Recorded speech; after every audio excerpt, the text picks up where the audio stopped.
Hello, I'm Michael Cantrell, and you are listening to the Prison Officer Podcast, a place to have a conversation about the forgotten cops that work in this country's jails, prisons, and correctional centers. A place for me to try to make sense of a career spent working inside the fence with some of the greatest people that nobody sees or recognizes for the important job they do to keep this world safe. If you love this podcast, hit the follow button, or better yet, share with your family, friends, or coworkers. Hello and welcome back to the Prison Officer Podcast. Before we get to our topic today, I just want to take a minute to thank one of our sponsors. Innovation has always been the key to success of Pepperball, and the Pepperball Blast is just one more way to deliver a payload that will distract, disorient, or incapacitate an inmate. This lightweight, refillable delivery system is perfect for carrying in a holster, in your pocket, or just holding in your hand as part of a cell entry team or a CERT team. Each reloadable blast cartridge contains up to 3 projectiles worth of PAVA powder. When the quick flip safety is turned and depressed, the PAVA powder is pushed out of the tube by a 1.8 gram nitrogen cartridge. This will quickly cover the inmate and saturate the cell. Since there's no actual projectiles deployed upon firing, this is a truly non-lethal product with no impact. To learn more about Pepperball, go to www.pepperball.com or click on the show notes today for more information. Pepperball is the safer option first. Hello and welcome back to the Prison Officer Podcast. My name is Mike Cantrell. Today's guest, I'm sure most of you already recognize. I am super excited. When I started this podcast, I never thought I'd get the chance to talk to Lieutenant Colonel Dave Grossman. He has written some books that have been very motivational and inspirational in my life and in my job. And of course, many of you know he wrote On Combat, On Killing, On Hunting is another one. I'm a big avid hunter and fisherman. So he's written many other books, and I'm sure we'll get into some of those. But I'm excited to have him on the podcast. He studies violence, and most people don't understand violence. Do they, sir? No, they don't, Michael. And, it's funny you mentioned hunting. We just throw it right out front. Those who hunt, they have killed. And they're in tune with the cycle of life, and they're in tune with the taking of life. And it's funny, when I talk corrections, I've had the honor to do a lot of work with corrections, especially fairly recently. We talk about the fact that and law enforcement, they say, just to give a law enforcement example, similar in corrections, that sure, there's a lot of cops in our department that they walk into a bar and people want to push them, people want to test them.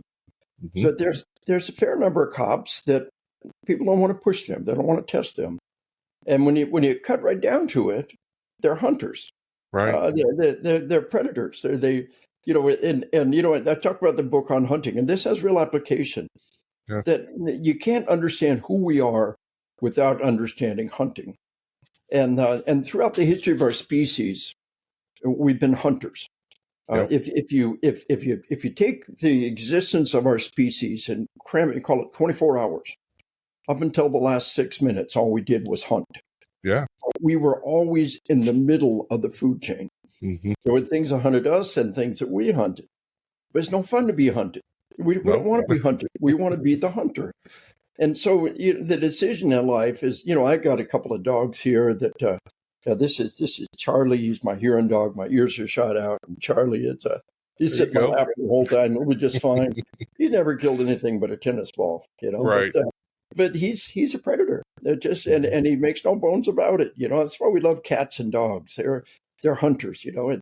And so I just tell you, it's not about hunting, although hunting is the best way to exercise that mindset. Yeah. It's about making the decision in life that I am the hunter and not the hunted. Yeah. That I am in control of my life. And that's funny you mentioned that. It's a funny thing to begin with, but I've had an awful lot of work with corrections, and I'd like to establish a few things up front. You talk about facing violence, and they do that. Right. And it's funny, people come up to buy a book, and I ask them, who you with, what do you do? And I usually ask him, how do you like it? And it really astounds me how many corrections, prison, jail, Sure. say, I love what I do. Mm-hmm. And I ask them why. And one lieutenant told me, she said, I've been able to convince an awful lot of people that one bad decision doesn't have to define your life. Right. Another corrections sergeant, he told me, he said, nobody on the planet does a better job of giving people a second chance at life. Right. We talk about the recidivism rate, the ones that go back and reoffend. Of course. But we don't talk about the vast majority who do not reoffend, but the vast majority who truly are corrected. Yeah. The term penitentiary comes from the word penitent, to be remorseful, to be sorrowful. And they might not necessarily be remorseful, but they've learned a lesson in life. Yeah. And then they're the ones that say, we look in the eyes of scary people every day. Mm-hmm. And the world is a better place because they're behind bars. Right. And there's value in that. There is. There's great value in that. And just knowing, hey, my children don't have to face this guy. Yeah. However bad they are, there's value in number one, knowing that we're giving them another chance. But number two, saying, this is not a nice person. Right. And the world's a better place because my spouse doesn't have to face this person. My children don't have to face this person because they're in here. Absolutely. Yeah. It took me a while in my own career. It took me a little while because in corrections, we don't get the pat on the back that maybe law enforcement does or some other, positions out there. And it took me a while to figure out how I was a public servant. I came from a family of public servants. I grew up with cops and firefighters and highway patrolmen, and these were the people my family hung around. And so I thought I was walking into public service. But, a few years into my career, I'm arguing with that. And I'm looking as I'm driving home, and I looked out across the city and I thought, my job does matter. Yes. If I wasn't there would be crime. People would be being, treated bad, stolen from, robbed, murdered, all that stuff. Yes. So I had to learn to look there and not for the pat on the back because you don't usually get it in our job. And that's a shame. It should be better respected. So we have to do that ourselves. I'll give you an angle on this. There's a faith perspective in everything, and it really can be critical. One of the things, I tell all my first responders that you see a lot of bad things every day, and you can't help but ask the question. It's really not about faith. It's an existential question every human being asks. How could a loving God allow these terrible things to happen? And the answer is really, really important. Yeah. And the answer is that your loving God would not make you his puppet. A loving God would let people make their own decisions. Mm. Have you ever heard if you truly love something, let it go. If it comes back, it's really yours. Yep. That's how much God loves us. He loves us enough to let us make our own decision. That means a lot of people make really bad decisions, and a lot of really bad things happen. We say, God, why don't you do something? He said, I did. I sent you. You are his agent. You are truly God's agent to do good in this world, to give people a second chance, to carry people off the streets. You are truly a public servant. Yeah. And I talk in my presentations about the opposite of evil. What's the opposite of evil? The opposite of evil is love. Evil's absence of love, just as darkness absence of light.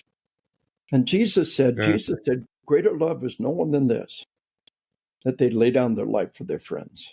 But listen, here's the key. There are many ways to lay down your life. There are many ways to lay down your life. And sometimes the greatest love is not to sacrifice your life, right, but to live a life of sacrifice. And that's what corrections is. Nobody's in this job to get stinking filthy American dream rich, No. Nobody's in this job to be a famous celebrity, at least not legally, Right. When you chose this profession, you really chose, to a certain degree, you chose a life of sacrifice. Yeah. And we must believe your sacrifice for a noble and worthy purpose. And so we began by talking about facing violence and how most people are not wired to do that. Right. But when you face that, you say, I faced that violence today, so my children didn't have to. Yep. And again, sometimes the greatest love is not to sacrifice your life, but to live a life of sacrifice. And for all those that are out there walking that path, it is a sheepdog path. They are sheepdogs. Yeah. They are protecting the flock. They are keeping the wolf at arm's distance and giving people a second chance at life. It is a noble and virtuous endeavor. They are truly public servants, being of service. Sure. And without them, it would be chaos and despair. Truly. Yeah. Corrections is very much like the sheepdog analogy, because if you'll look out there in the field when the sheepdog's doing his job, rarely do the sheep even know what the sheepdog's doing. Oh, well and corrections is that way. They're standing the wall, they're doing the job 24/7, 365, but the sheep don't want to know. Yes. And that's okay. Right. Sometimes the greatest love is not to sacrifice your life, but to live a life of sacrifice, of quiet service. We talk about the silent professional, the quiet professional, the silent service. Just go out there and do that job every day, knowing that the world's a better place because of it. You're not selling widgets to housewives. You're not. You're not. Flipping burgers at McDonald's. Somebody's got to do those jobs. Those jobs are important. But if nobody did what you did, if nobody was in corrections, what would happen? I mean, what option would we have? Chaos and despair. Yeah. And we could lock them all up and never see daylight, but then we'd never give them that chance for a second chance at life.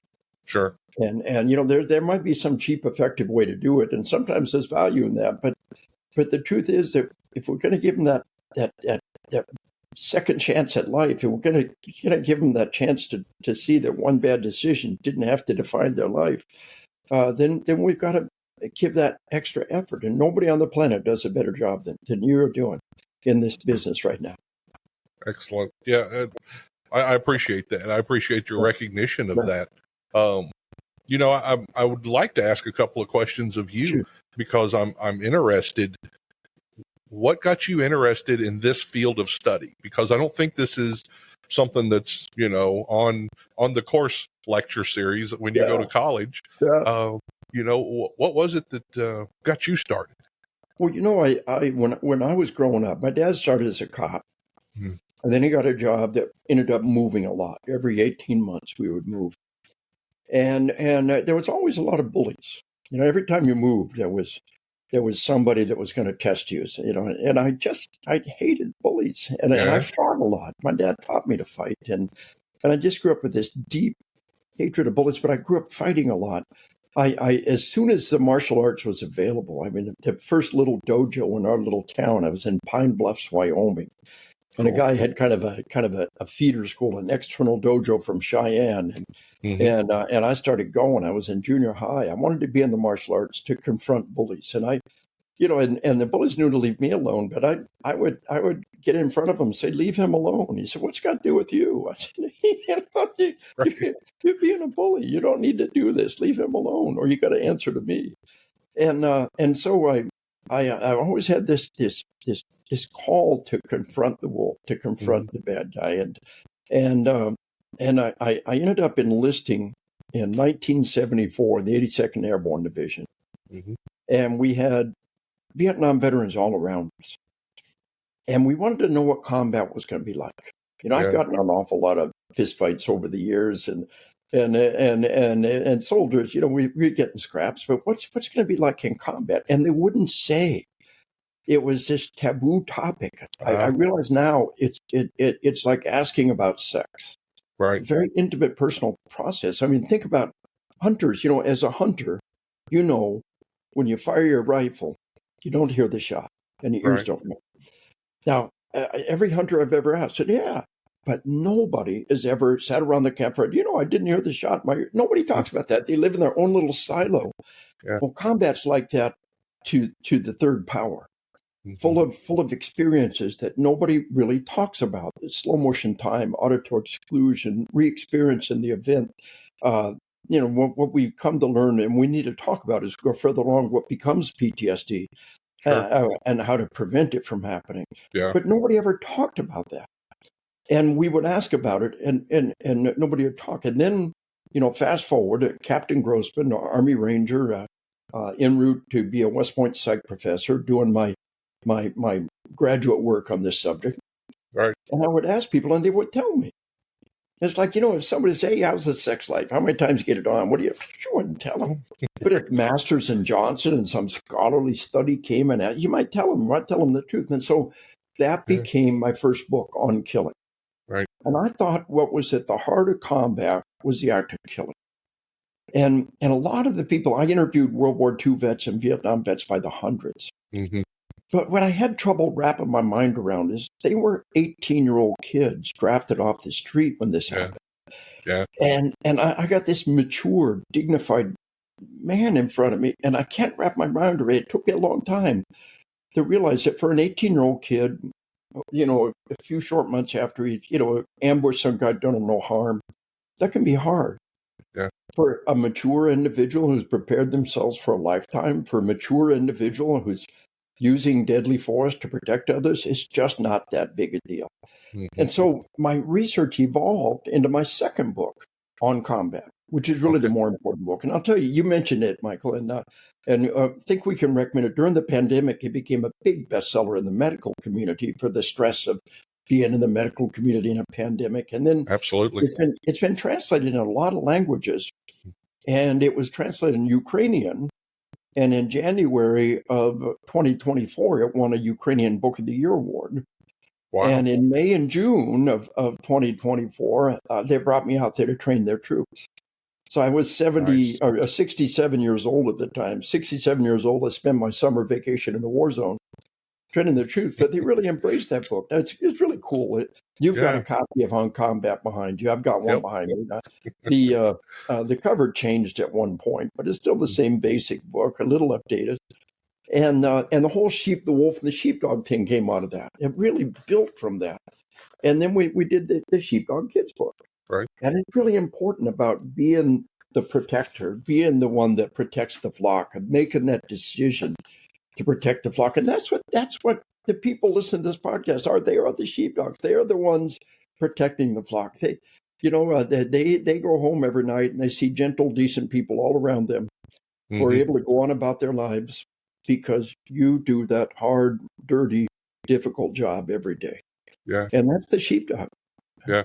That's great. So that's the evolution of my research, and where it evolved to that understanding, like slow motion time, tunnel vision, memory gaps, memory distortions, the crazy things that happen in a life and death event that don't happen anywhere else except in hunting to a certain degree. Yeah. And so it all evolved. I've got 16 books out there. We talked about the faith side of the house. It really, for those, I wrote the book on spiritual combat. Yep. And it really, what I talked about, why does God allow these terrible things to happen? Is to take that whole thing a step further. If you're a person of faith, if you think there might be a life after this life, then it's infinitely more important than what happens in this world. Yeah. In the end, everybody's going to die physically. In the end, every nation falls over my dead body. In the end, our son will die and life on this earth will go away, but eternity continues. Yeah. So wrap your mind around that. A few more years on this earth, a little less suffering on this earth is nothing compared to one life in eternity. So I tell people, if you're a person of faith, don't let the things of this world pull you down. Take a deep breath and kind of take that big picture. And there's value. I think it's really hard to sustain this. I know you had a podcast previously looking at, kind of prison versus faith. And it can be really hard to sustain yourself without that. And there's value in that. Again, I think my book on spiritual combat, we wrote the book Bulletproof Marriage, which became a highest divorce rate of about any profession. Yeah. Corrections. Funny, I was at a conference, and this book, we wrote this 90-day devotional, 15 minutes a day, sheepdog and spouse. Would anybody really do that? So it Right. became a Christian Book Award finalist. I think we got like 700 5-star reviews on Amazon. But a couple came up to me. It was so cool. They came up to me in this in a conference I was in just recently. Sure. They said we were 12 days away from divorce when we started going through this. That's gotta feel good. And that's pretty cool, you know. And you can look at the reviews on Amazon and see how people did all 90 days and then did it again, and so you can leverage your faith into your relationship and Yeah. make it a mutual endeavor. And so I've got we've got 16 books published now, and blinking away at some others, but it's been a good ride, and it all started with wanting to confront bullies, wanting to protect people, Right. and then being in the military and wanting to know what real combat would be like, and people not saying. And then I wrote the book. Nobody's ever done a book like this before. You know, it's just been so cool. Yeah. And people like you who've been able to embrace the book, it's just terribly rewarding. And I'll be 69 years old next year, or next month. Next Cool. month I'll be 69, and it's my prayer to do this for another 20 years. Yeah. I just want to stay in this fight as long as I can, and just try to empower my sheepdogs and to the best of my ability to stay in the fight and to kind of keep doing this worthy endeavor.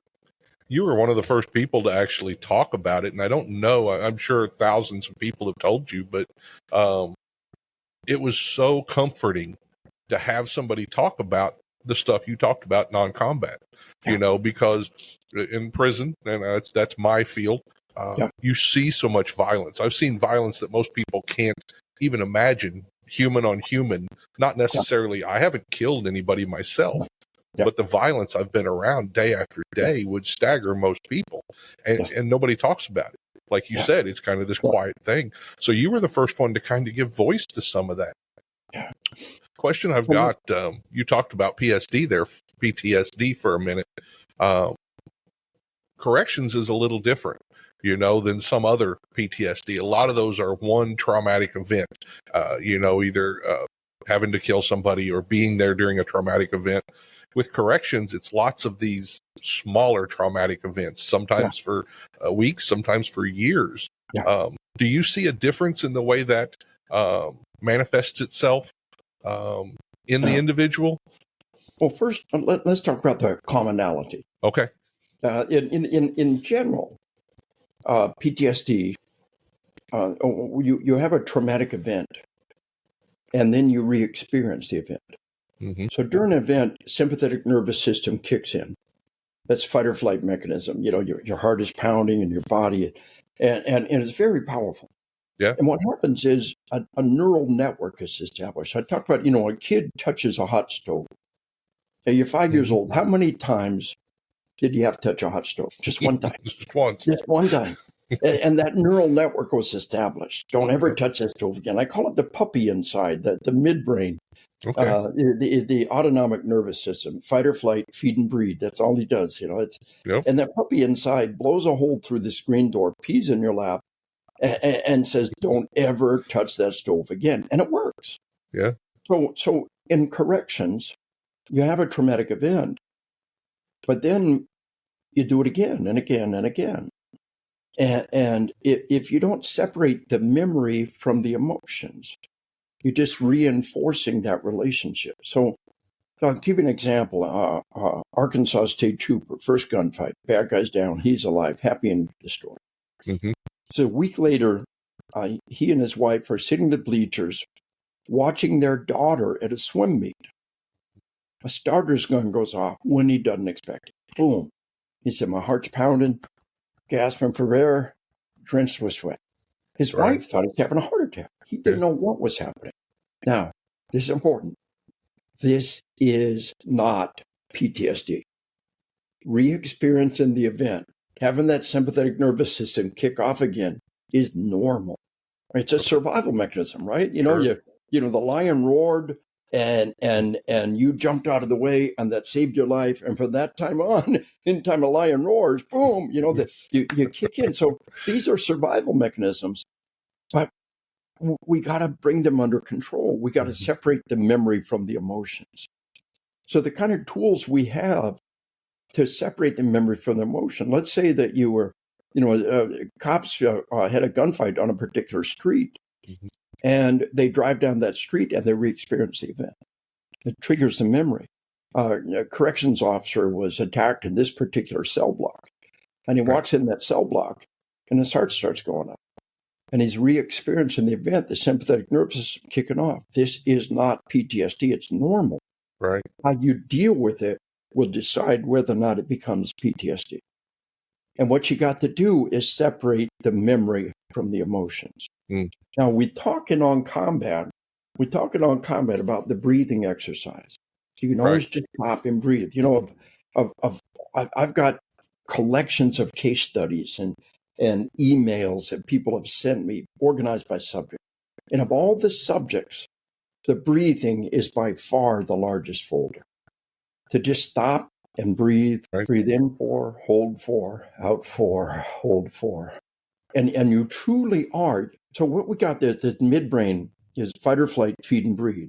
And it's the autonomic nervous system, things that aren't under conscious control. And your breathing is not under conscious control. If you had to consciously control your breathing, when you sleep, you die, right? Right. But you take a deep breath right now. Breathe in.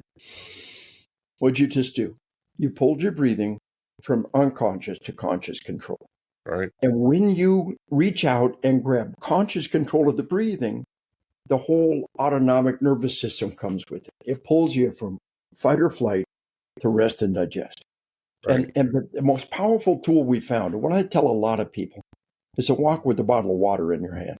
You got that bottle of water in your hand, and that you begin to re-experience that event. It is so powerful to stop, take a big swig of water, and regain control. Now, the therapy for PTSD revolves around separating the memory from the emotion. I was interviewing World War II vets and Vietnam vets by the hundreds, and if they became emotional, if they began to re-experience the event, I'd make them stop and breathe. Today, we put a bottle of water in front of them. We make them stop and take a big swig of water. So a friend of mine is a therapist for a major federal agency. And if one of their guys in a deadly force incident, they fly her in and she debriefs them. And she would have them talk about the incident. And every time they start to become emotional, right, she'd make them stop and breathe. Today, she puts a bottle of water in front of them. Right. And every time they start to become emotional, she makes them stop and take a big swig of water. And she told me, she said, Dave, she said, 6 years of college, 14 years of practice, and that stupid bottle of water is doing more good than anything I've ever done. Yeah. So I want to give you that life hack. But there's another way. Now, what we're talking about to a certain degree is sympathetic nervous system, fight or flight. Right. And the essence of resiliency, and resiliency are people who do not get PTSD. The essence of resiliency is really manifested in Viktor Frankl, a guy in a Nazi death camp who did not get PTSD. He walked out of a Nazi death camp, a human skeleton, enduring unthinkable evil. And he said, I realized the only thing in the universe those Nazi bastards couldn't control is how I choose to respond. The only thing in the universe you can control, the only thing, is yourself and how you choose to respond. And so here's the key. You don't lose your temper. You give it away. Now, that's easy to say, but what you do is learn to control it. So we got a lot of people that smarties. And you got the little smarty there. And a cop told me, he said, somebody gives me the finger. Hey, I get a smarty. Right. He said, the only problem is you're never happy at just one of those little things. See? So he said, so I want another smarty, but I can't have one unless somebody's ugly to me, right? So I drive around waving and smiling at people. Somebody gives me a finger. I get another smarty. And what I just described to you is actual cognitive behavior therapy, CBT, cognitive behavior therapy. Through your actions and your thoughts, you rewire the way you process what happens. They gave you the finger. They're trying to offend you. They're trying to harm you. They're trying to hurt you. And for you, it means, I get a piece of candy. And you actually rewire the way they talk about it. So I talk about people having a bag of M&Ms and just popping an M&M in your mouth. And you chew that and you swallow that. And it pulls you from fight or flight to rest and digest. You and I remember Kojak with a lollipop in his mouth. Yeah. And what he was doing with that lollipop was he was actually having that cognitive behavior therapy in which he'd crunch on that thing and he'd regain control. And so I tell people that re-experiencing the event, you do a cell entry and all of a sudden your heart is pounding because the last time this terrible thing happened. But now you do that cell entry and you use your breathing, or you take that big swig of water, or immediately afterwards you just stop and pop that Smartie in your mouth, or the Tootsie Rolls. And boy, I used to recommend Tootsie Rolls, and cops would say, Dave, I was eating way too many Tootsie Rolls. I was pounded down Tootsie Rolls. He's the guy who first said, so I switched to Smarties. It's my little chill pill. But just remember, you don't lose your temper, you give it away. It's the only thing in the universe you can control. Yep. And so controlling that physiological arousal, and really it's what makes us human. We got fight or flight, feed and breed. And one of the first things we learn is not to crap ourselves. Oh, that's hard. Right. You ever potty train a kid or house train a dog? That's hard. Yeah. But we learn not to crap ourselves. And we got to learn to control our temper. Mm-hmm. And if you lose your temper, I tell people, there's never a good time to crap yourself, and there's never a good time to lose your temper. And it's easy to say. It ain't that easy to do. I was not as good a father as I could have been. The kids turned out okay in spite of me, but I was a better grandfather. I asked people, how many of y'all got kids? How many of y'all ever looked at your kids? How many looked at your parents with your kids and said, are you the same ones that raised me? Oh, absolutely. Said, yeah. I said, well, they're not. Do you understand? They're 20 years older. It's called maturity. And you want to get it as fast as you can. It's called self-control. So we talk about the laconic Spartan, the stoic Roman, the inscrutable samurai, the stiff upper lip Brit, and today we talk about the quiet professional. Those are all different ways of saying the same thing, self-control. And it's classic stoicism. It's completely compatible with Christianity. We've all heard the Trinity prayer, right? God grant me the strength to do the things I can't, to let go of the things I can't, and the wisdom to tell the difference, right? Sure. And that's what we're talking about, is just do the things you can and let go of everything else. Right. The only thing the universe can control is yourself. So when you begin to re-experience that event, then you take the tools available to separate the memory from the emotion. Now, this is a critical part of the equation. We're really, really good at treating PTSD. We get better all the time. Right. And how can we help other people if we can't help ourselves? It's okay to say, I'm not okay. And it's okay to get help. Right. And know that the help will help, to expect the help to help and come out the other end stronger. We look at the World War II veterans, the greatest generation. Right. Nietzsche said, what doesn't kill us only makes us what? Makes us stronger, right? Sure. Nietzsche stole that from the Bible. 2,000 years before Nietzsche, Romans chapter 5, the Bible says we glory in tribulation. For tribulation, work of patience, patience, experience, hope, and hope maketh not ashamed. The idea of being stronger from the bad things in life is not a new idea. No. So you see, these bad things happen to you, and the puppy inside panics. And you go down that cell block, you make that cell entry, and the puppy pumps back up. You've got to get that puppy under control. And the swig of water, the breathing, the Smartie, the M&Ms, those are all different tools to pull you from fight or flight to rest and digest. But if you can't do it yourself, the doc's got a whole bag full of tricks. Right. One of the good tricks the doc's got, you need to know about because it sounds crazy, called EMDR, eye movement desensitization reprocessing. And what you do is you follow a visual stimulus while you talk about what happened. And the puppy is a simple mechanism. You can only do one thing at a time. Right. And while you're following that visual stimulus, the puppy's in the front yard chasing a ball. And for the first time, you can talk about it, you can think about it without the puppy peeing in your lap. And just oftentimes just one or two sessions of EMDR Right. will completely separate the memory from the emotions and send you down the path, not just healing, what's called post-traumatic growth. Right. We've all heard about post-traumatic stress, and it Yep. gets bad enough, it's post-traumatic stress disorder. But you come out the other end with post-traumatic growth. Right. Our corrections officers, our cops, our military veterans, we know they're strong people. We know they're stronger for the experience. The World War II generation, the greatest generation, they were living examples of post-traumatic growth. Oh, absolutely. So, yeah, go into corrections.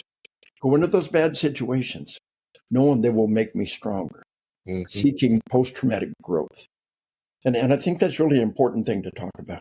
Sure, absolutely. One of the techniques that you were talking about there, one of the problems they have in corrections is hypervigilance. You're walking around 1,000 inmates, you're at this level all day long, and then you walk home to a 3-year-old who does not understand it. Yeah. And it seems like a couple of those techniques might be a good way to decompress. Absolutely. And here's Take the thing. moment. If you can control it with these inmates, then how much more so can you control it with your children? Right. I wish somebody had told me that as a young father, as a young sergeant. I wish somebody had told me that. Yeah. My dad lost his temper and I lost my temper. I thought that's what people did, but I realized nobody ever respects our temper tantrum. They respect our calm. And what our children need from us, and it's not easy. We fail. God forgives us, right? Forgive yourself and move on. We fail, but we try to do a better job the next time. And really, our family is an opportunity to get a little bit better at that. I just 2 days ago, my wife and I just had our 50th wedding anniversary. Congratulations. Thank you. And I still lose my temper sometimes. But it's a little thing, it's just a little word. It's not screaming, shouting, but it's just a little thing. Yeah. But I recognize it, and I keep trying to be a better person. It's really, here I am, 68 years old, 69 in a month. It's really satisfying to say, I am a better person than I was 5 years ago. And we can keep doing that. Sure. We can keep being better people, wiser, and with better self-control and better self-discipline. And that's the path of life. The opposite of evil is love. And what God calls us to do is to love. Mm-hmm. Jesus said, a new commandment I give you, to love others as I have loved you. That's our goal. That's what God wants, to love others as I have loved you. And remember, sometimes the greatest love is not to sacrifice your life, but to live a life of sacrifice. Mm. So those magnificent sheepdogs, those men and women in corrections, they are a living example of sacrifice for others. Yeah. They're not doing it for, the society is a better place because of what they do every day. Yeah. And you've got to believe that. Yeah. Yeah, absolutely. And we got to teach them, one of the ways that I got through my career was to become a trainer. I turned my focus to helping the others and getting them through it with my experience and my stuff. We talked about violence. How do we prepare that young correctional officer for the first time he's going or she's going to experience violence at a level like that? I know the military has this very rigid, they put you through basic training, you're ready for it. I don't see that in law enforcement and corrections. We don't do that at the same level. What's some of the stuff we could do there? Well, the truth is that the military doesn't do a very good job at all. Okay. The only thing is when the drill sergeant gets your face and shouts at you. Yeah. Some of the in law enforcement, the very best things we do are the force on force engagements. Simunition, and that's really it's like firefighters have to face real dirty Yowie fire. We face real dirty Yowie bullets. Right. I think one of the best ways to prepare is the martial arts. I think it's a very good way to. I grew up in the martial arts. I love the martial arts.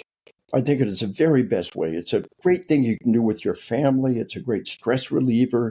It's a great self-discipline, and it teaches you to confront violence and to deal with violence as necessary. But let's lay a foundation. Something I really want to talk about. Sure. One thing we know is this: if your body is already under stress, and then you face a stressful event, they amplify each other. Mm. So if you're malnourished, like the POWs or the Holocaust survivors, Right. and the malnutrition combined with what captors did to them, those stressors amplify each other. Or if you're injured or ill, that's why the elderly can be so vulnerable. The physical infirmity of the elderly body, combined with the traumatic event, these things amplify each other. And if you are sleep deprived, Mm-hmm. you're far more likely. Most correctionalists are sleep deprived. And that's what I want to talk about. This is the one thing, remember, what's the one thing we can control? Is ourselves and sleep and getting sleep and allowing ourselves to sleep. Mm-hmm. And under stress, there's things that attract us. We want to, we escape into watching movies, or we play video games. And the truth is they're terribly counterproductive. Right. Throughout human history, when soldiers weren't fighting, they went to sleep, and they always got enough sleep. And they needed a lot of sleep. Under stress, your body actually needs more sleep. And they clean their weapons, they do what needed to be done, and they'd sleep. And then we invented things like video games and TV shows. So I trained a brigade of the 101st Airborne Division punching out to Iraq. Mm-hmm. So many of my units going back and forth have been able to train through all these years of war. Nice. And the brigade command sergeant major, I talked about sleep and sleep management and sleep hygiene. We'll cover some of that. He said, well, I was command sergeant major for a battalion deployed. Now that's an element right below brigade, right? So he's promoted to brigade now and he's deploying again. He said, our battalion was in a barracks environment at night and combat patrols during the day. He said, told my troops, it's lights out at 2200. He said, if I catch you up after 10 o'clock playing video games, I will take your video games. Right. He said, a week later, I had a closet overflowing with video games. He said, these are good soldiers. Yeah. They wouldn't disobey an order, but they cannot not play those damn games. Addictive. The games give an illusion of control. They give an illusion of progress. And there's nothing wrong with that, unless they get in the way of your sleep. So here's the key thing to understand about sleep deprivation. Being sleep deprived puts your body under enormous stress. And if something bad happens, let me show you a study here. It's a really important study that I really, but if you're sleep deprived, mm-hmm. you're 5 times more likely to get PTSD, 9 times more likely to have major depressive disorder, and 6 times more likely to have a suicidal ideation. Wow. Now, this is not a causal relationship. It's not even a correlational relationship. It's a toxic interactive relationship. How do we get a handle on depression? It's hard. Or suicide. But we can get a handle on sleep. And if you get sleep under control, all this other stuff comes with it. So what we got to understand, we live in a world in which there's all these desirable things to do. So I was in Ukraine training their troops, right? Sure. I do 2 or 3 presentations a day, right? My book had been selected, a Ukrainian Book of the Year award there. And I only had like a translation, only about an hour. I've got a son who just retired after 9 combat tours. I got a grandson deployed right now. And I thought, what if it was my son? What if my grandson? And I had 1 hour to give them the best I had. Now, half of it was talking about what happens in a traumatic event, slow motion time, tunnel vision, auditory exclusion, how they're normal, how you experience it, all the stuff we just talked about. Right. But the other half was talking about sleep management and sleep hygiene and how critical it is to make sure people get sleep. And so crazy things happen. Now, these were usually smaller groups. You get more than 50 people, it becomes a target. Sure. So, we're just kind of a little ways back, 50 miles back from the war zone, and there'd be 40 people there, most of them officers, right? And one, there'd be captains, majors, colonels, and one captain stood up and probably a company commander. He said, well, you never know the Russians going to bomb us. And you can't sleep. No, that's not true. World War One, World War II, soldiers learn to sleep through anything. Yes. You can sleep through anything. You learn to. But he said, you can't sleep. So I just play video games. See, you never know when they're going to. So I just play video games. Their friends all looking like, dude, why are you sharing this? But it was like this cry for help. Yeah. And the dreams are so seductive. Another guy, a young captain, probably company commander, said, I have terrible nightmares. So I don't want to sleep. So I watch movies. See, so I watch movies. His friends all said, dude, this is not making it better. You know that. You know Right. that. You're not improving the situation. Why are you telling us? It's like this cry for help. But the video games, the movies, the social media, they give an illusion of control. So here's the foundational point. Mm-hmm. Being sleep deprived is just like being drunk Yeah. in almost every way. At 24 hours without sleep, your impaired judgment, just like blowing 0.10 blood alcohol level above legally drunk. Wow. Now, and the link between sleep deprivation and mental illness is huge. 24 hours without sleep, and you are mentally ill. Yeah. 36 hours without I've sleep. been there. 36 hours without sleep, and you're paranoid, you're irrational, you're aggressive. On the third day without sleep, you are psychotic. Any graduate of Army Ranger School will say about hallucinations on the third day without sleep. You will flat see things. So sleep deprivation is a huge factor in mental illness. You literally are drunk. You're mentally ill when you're sleep deprived. And your family has to deal with that. And your job has to deal with that. Mm-hmm. And if somebody showed up to work drunk, you kick his ass. If he shows up to work sleep deprived because he played freaking games all night long, he needs his ass kicked. Yeah? You know, and I present to corrections, you know, a couple hundred or cops, you know, or I'll present to a military unit. I tell them that, you know, if you show up the morning formation drunk, they kick your ass. You know, show up the morning formation sleep deprived because you played games all night long, you get your ass kicked. Yeah. And I said, dude, you know, you're looking at me like a deer in the headlights right now. I just said, dude, you're talking straight to me, and that's okay. You didn't know, but now you know. Yeah. You know, darn well I'm right. You can't keep doing business this way. You can't keep doing that. Yeah. And you know I'm right. As you love your family, as you love your health, as you love your job. Now, here's the key now. The huge link between sleep deprivation and suicide. Mm-hmm. Enormous. Now, we lose more corrections and cops to suicide than every other line of duty death put together. Yeah. And here's the thing. Right now, it is physically impossible for you to take your life. The drive to self-preservation is too great.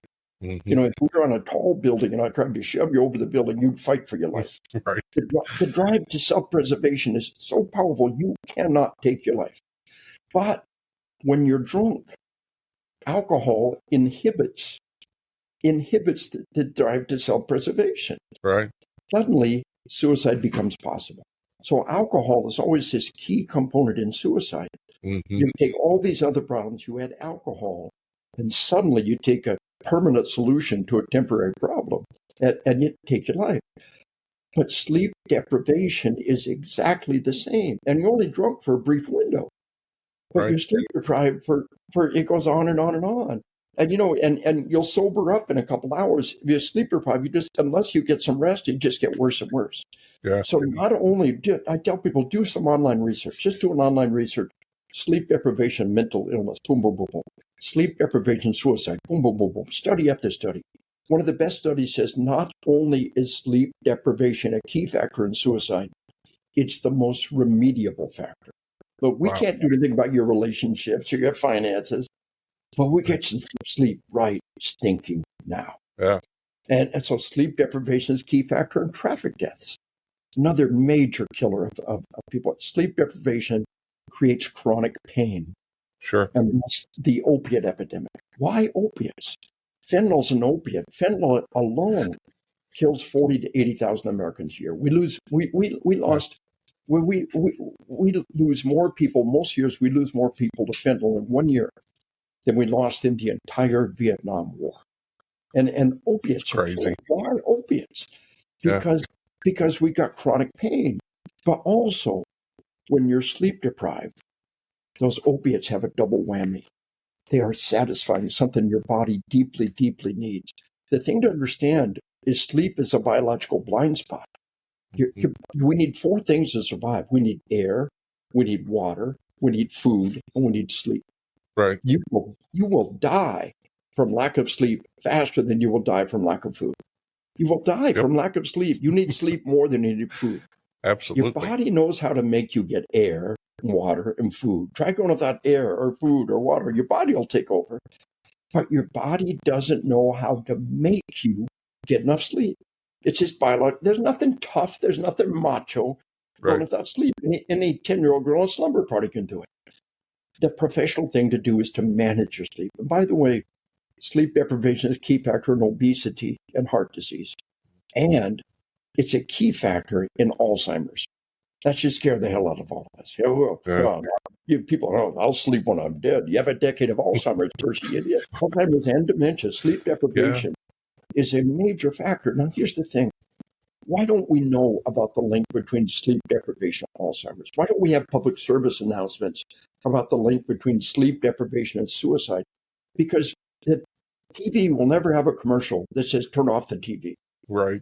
The video game will never say, you played this game for 36 hours, can I shut you down now? The games are designed to make it impossible to turn off. Mm-hmm. Social media will never say, you've been on social media for the last 48 hours, or shutting you down. They will never do that. Mm-hmm. Your time is their money. And so all they want to do is steal your sleep. They don't care that they're killing people. The head of Netflix said their competitor is sleep. The corporate policy at Netflix is to steal your sleep. They don't care that they're killing people. So listen, this is a major factor with our kids.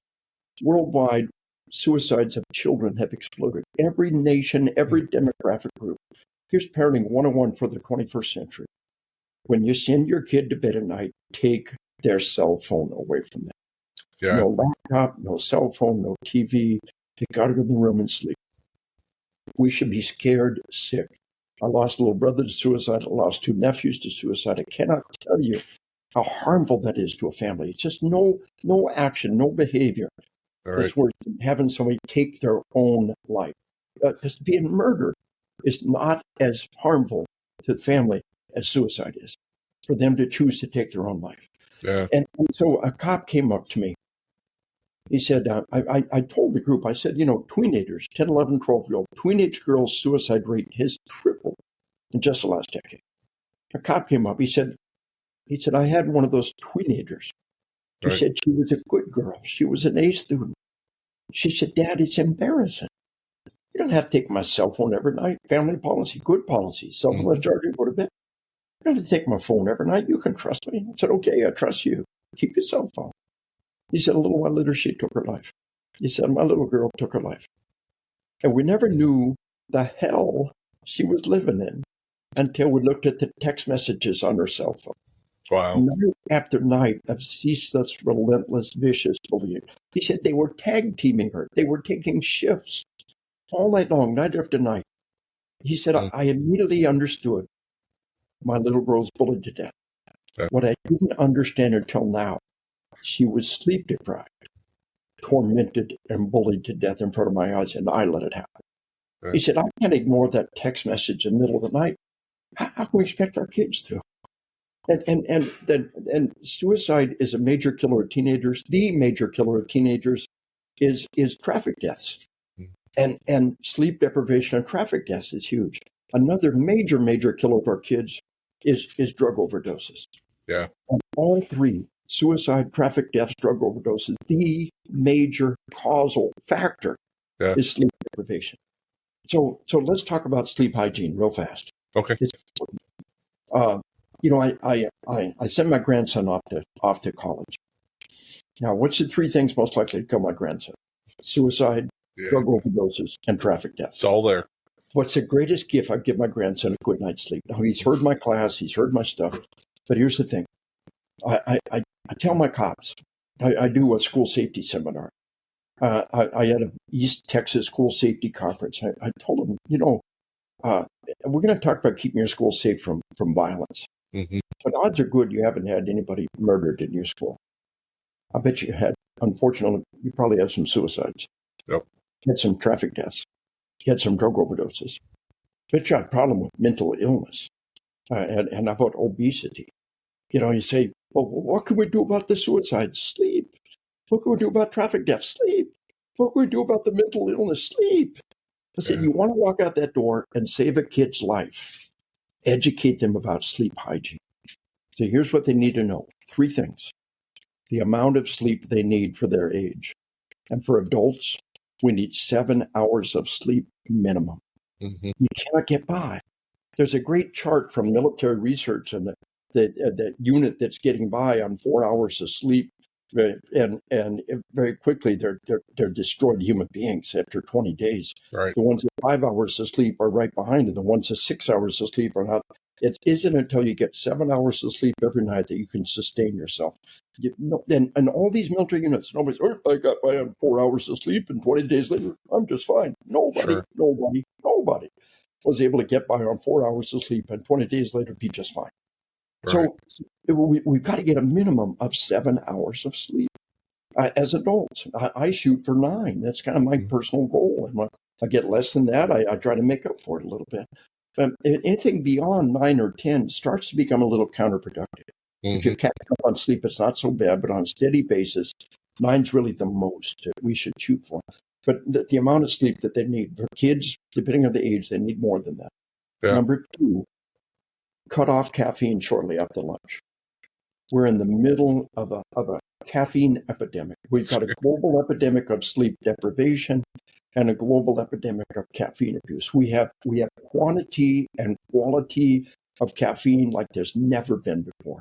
Yeah. You could pound down cup after cup of hot, strong black coffee and not have the same amount of caffeine you get some of these energy drinks. Oh, absolutely. So here's the thing, that the half-life of caffeine in your body is 5 hours. Now, sleep is precious. Sleep is so precious. Mm-hmm. Guard your sleep, protect your sleep. And caffeine is the enemy of good sleep. So the caffeine you took at 5 p.m. is still at half strength when you go to bed at 10 p.m. And it's making you have bad quality sleep. That causes chronic pain, and that's where the Alzheimer's and dementia comes from. So cut off caffeine. Teach the kids shortly after lunch, shut down caffeine. You really need to do it. If you need to stay awake, smack yourself, do anything. But please, during that block of time, about 7 hours before you're going to bed, just shut it down. No caffeine. Right. And then here's the key one. Sleep in the dark.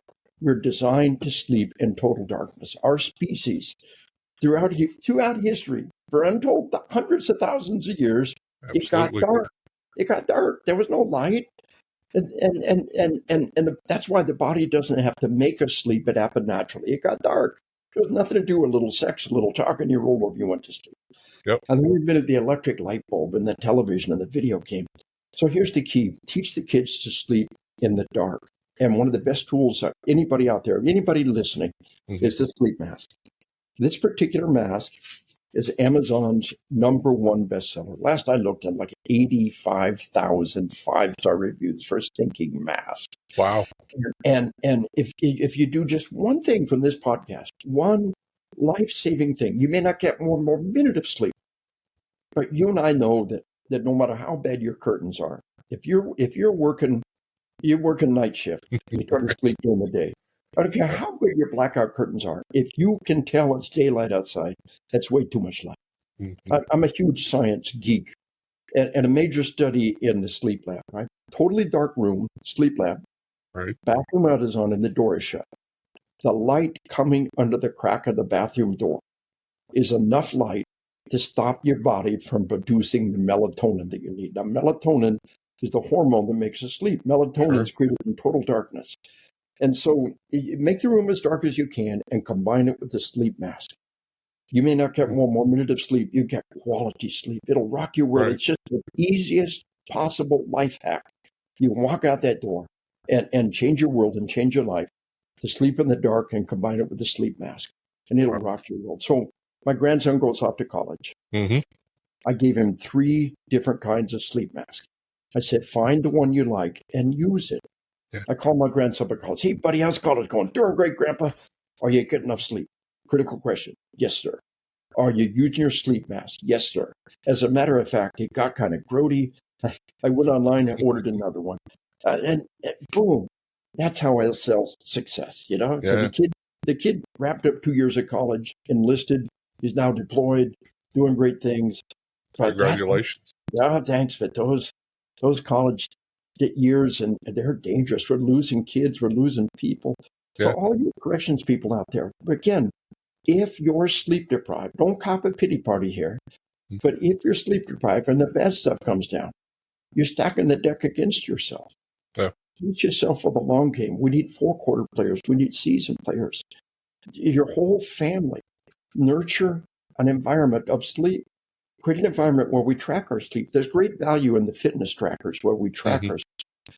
A nurture an environment where we track our sleep and we monitor our sleep, and there's a big movement now, a social movement on sleep maxing, finding all the different ways to get better quality sleep and maximizing your sleep. Yeah. And it starts with a fitness tracker. And all of your corrections people out there doing this difficult job.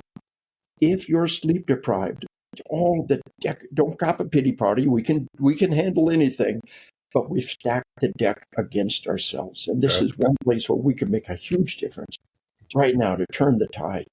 That's good advice. And if you don't think about yourself, think about the staff you're working with. You know, if you're not 100%, that's who you're there to protect that day. Yeah. What would you think? What would you think of the staff guy who shows up to work drunk? That's you. If you're at work sleep deprived, that's you. What a great point. Do it for your comrades. You know, do it for the men and women who count on you every day. Do it for your family who count on you coming home healthy and stable at the end of the day. So these are things that we can walk out the door and do right now to change our life and to rock our world and to move ourselves towards a better world and better place. That is so on point. You know, for today's correctional officer, recruitment, retention, overtime, you know, that is so on point for what a lot of them are facing right now. Maybe so. Yeah, we got hard times in front of us. Like you said, recruiting is down, retention is down, although we kind of turning the tide in recent months. You know, I'll give you some good news. I think all of our sheepdogs can appreciate this. Okay. 2021 was the all-time record number of cops murdered in the line of duty. Yeah. 2023 was the all-time record number of cops shot in the line of duty. Mm-hmm. But starting in 25, you know, and it's about somebody who backs the blue at the highest level, leadership, regardless of your politics. Just recognize that there's been this major shift in attitude.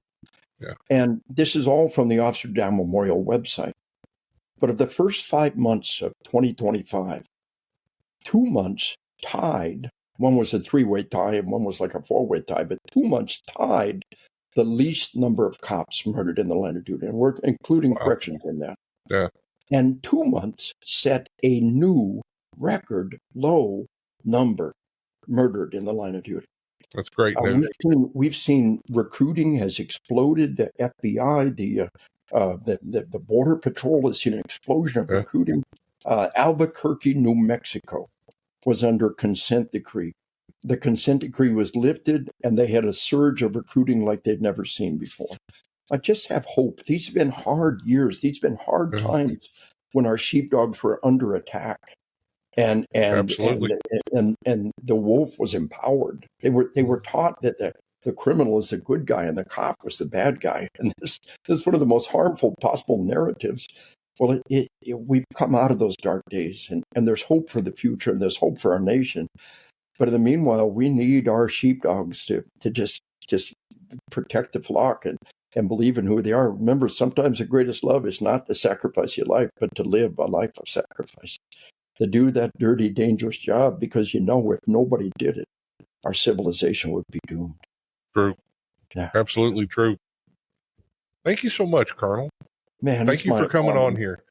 And let me tell you and all your corrections out there, thank you for being there doing that job for us every day. Like you said, the sheep don't care what the sheepdog is doing. They're not even remotely interested. The sheepdog is doing the job out there, and it's a necessary, essential job. And thank you and all the magnificent men and women who listen to this podcast for going out there and doing that job for us every day. I appreciate that. I will put in the show notes, if anybody wants information on how to contact Lieutenant Colonel Dave Grossman or his books, I'll have all that stuff in there. If I can find that study, I would love to, that sleep study, I'd love to add that link also. I'll send you a copy of it right now. Perfect. Yeah. Thank you so much. You have a great day. God bless you. All right, stay safe. Hey, before we go, I'd like to take a minute to thank one of our sponsors. Omni Real-Time Locating System is a company I've been working closely with for years. I'm proud to be a part of this innovative team that's developed the best real-time locating system on the market today for your jail or prison. Omni's PREA-compliant real-time monitoring technology is the very best way to track and record your inmates' locations, their movements, their interactions throughout every square inch of your correctional facility. Imagine getting an alarm the second an escape happens, or an alert that lets you know when an inmate's heart rate drops below a set level. To learn more about Omni, go to www.omnirtls.com. That's omnirtls.com. Or you can click on today's show notes to get in the information guide. Omni Real-Time Locating System is a powerful tool specifically designed for the modern correctional professional. If you haven't done so, please take a moment to like my podcast, or better yet, hit the subscribe button so that you'll be notified when the next episode comes out. Thanks for listening, and let's be safe out there. If you enjoy these podcasts, the best way to support the Prisoner Officer Podcast is to share these episodes with your friends or family on social media. Let me invite you to visit www.theprisonofficer.com. If you haven't already, check out the Prison Officer Podcast on Facebook and click that little follow button. Or leave us a message, or better yet, leave us a review. And if you're listening to us on Apple Podcast, Google, or Spotify, please click the subscribe button. Till next time, I'm Mike Cantrell. Watch your back, and please take care of each other out there behind those walls.